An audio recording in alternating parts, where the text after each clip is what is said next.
Botad town police station ખાતે ફરિયાદી જગદીશભાઈ વજુભાઈ મહેરિયા તેમના દ્વારા ફરિયાદ છે તે જાહેર કરવામાં આવી છે। આ બનાવની વિગત છે તે જોઈએ તો તેમાં મરણ જનાર જે બીજલભાઈ ઉર્ફે હિતેશભાઈ વજુભાઈ મહેરિયા છે તેઓ દ્વારા આ જે આરોપી છે રોહિતભાઈ તથા શ્યામભાઈ ગોરધનભાઈ ભોજૈયા જે બંને મોટા ભડલા ગામ તાલુકો સાયલા સુરેન્દ્રનગરના રહેવાસી છે તેમના દ્વારા હત્યા છે તે કરવામાં આવી છે તેવી ફરિયાદ છે।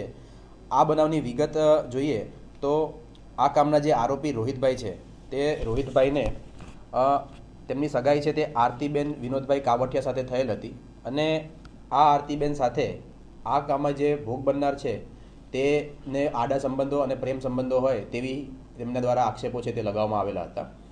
આ આધારે આ બંને જે આરોપીઓ છે તેમના દ્વારા ઉશ્કેરાઈ જઈ અને આ જે મરણ જનાર બીજલભાઈ ઉર્ફે હિતેશભાઈ વજુભાઈ મહેરિયા છે તેમની હત્યા છે તે છરીના ઘા મારી અને કરવામાં આવી છે।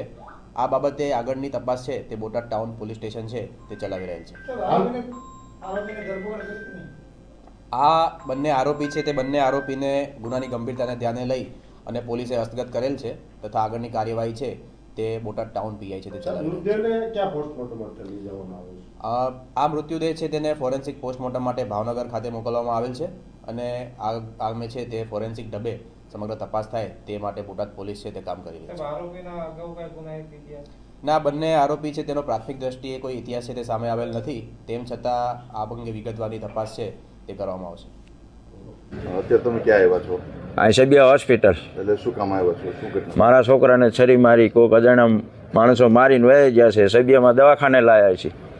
એટલે કોણ વ્યક્તિ હતા? હવે એ તો ઓળખતા નથી। કેટલા વ્યક્તિ હતા એ કાંઈ જાણકારી મળી? 2 જણા હતા। હાલ આ બાબતે કોઈ પોલીસ ફરિયાદ કે કોઈ કરવામાં આવી છે? ફરિયાદ કરી છે। આ